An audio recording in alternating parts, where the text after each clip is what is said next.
headquarters on March 23, the Supreme Command headquarters approved the plan for further actions of the Third Ukrainian Front. The front was ordered to advance with its main forces, the 4th, 9th Guards, and 6th Guards tank armies, to the northwest towards Papa and Sopron. The 26th Army was to strike at Sambatli, while the 27th was to attack Zalaegerszeg. The 57th and 1st Bulgarian armies were tasked with capturing the area of Nadja no later than April 5 to 7. On March 25, the Second Ukrainian Front began the Bratislava-Brno Offensive Operation, thereby depriving the commander of the army group south of the ability to withdraw troops from the area north of the Danube to redeploy them against the forces advancing on Vienna. To hold the front south of Lake Balaton, the German command began to reinforce this area with troops from Army Group E. In addition, a reorganization of the command structure of the troops was carried out with the aim of centralization.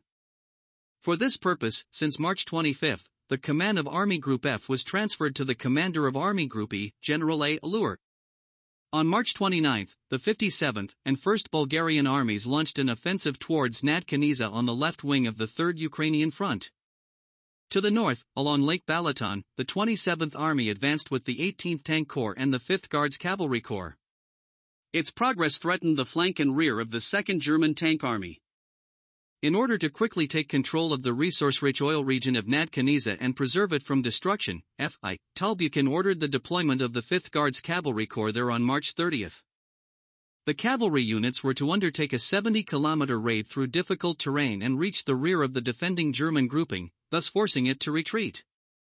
This maneuver proved successful, and soon the Soviet and Bulgarian troops captured the oil region centered around the city of Nadja.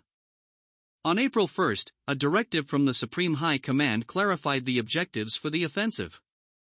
The main forces of the Third Ukrainian Front were ordered to take control of the capital of Austria and, no later than April 12 to 15, to reach the line of Toulon, St. Polten, and Nullenbach. The 26th, 27th, 57th, and 1st Bulgarian armies were to liberate the cities of Glognitz, Brugg, Graz, and Maribor from German troops no later than April 10 to 12 and to establish themselves along the banks of the Murs, Mora, and Drava rivers. In the first days of April, the advance of the Soviet troops was rapidly progressing. The strike group of the Third Ukrainian Front, having captured the cities of Sopron, Wiener Neustadt, and quickly breaking through the fortifications on the Austro-Hungarian border, reached the approaches to Vienna on April 4. In connection with the defeat from his position, the commander of the Southern Army Group, General O. Vlur, was relieved of duty. He was replaced by General L. Grendulik, who was considered a major specialist in defense operations. On the Second Ukrainian Front, the offensive in the Vienna direction began on March 17. The advanced units of the 46th Army made a penetration of up to 10 kilometers in one day of fighting and reached the enemy's second defense line. The next day, the main forces of the 46th Army crossed the Eltel River and, overcoming fierce resistance, began to advance westward.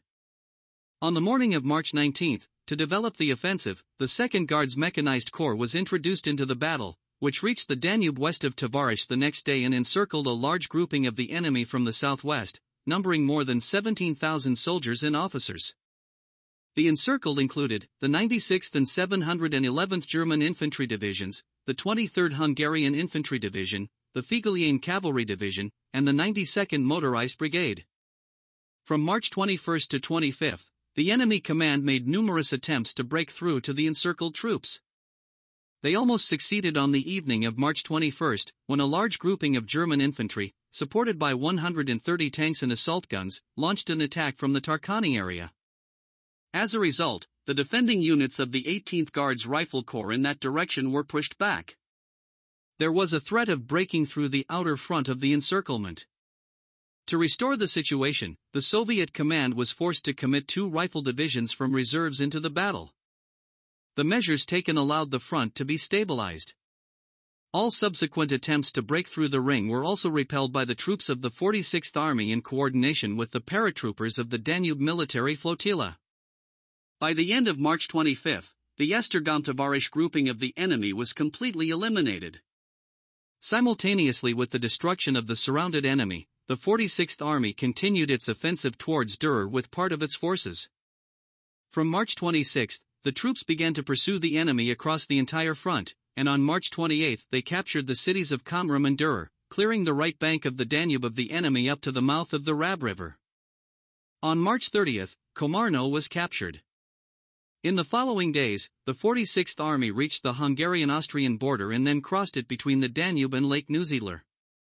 On April 6, in Directive No. 11063 from the Supreme High Command, the 46th Army was ordered to cross to the northern bank of the Danube to bypass Vienna from the north. The same task was set before the 2nd Guards Mechanized in 23rd Tank Corps.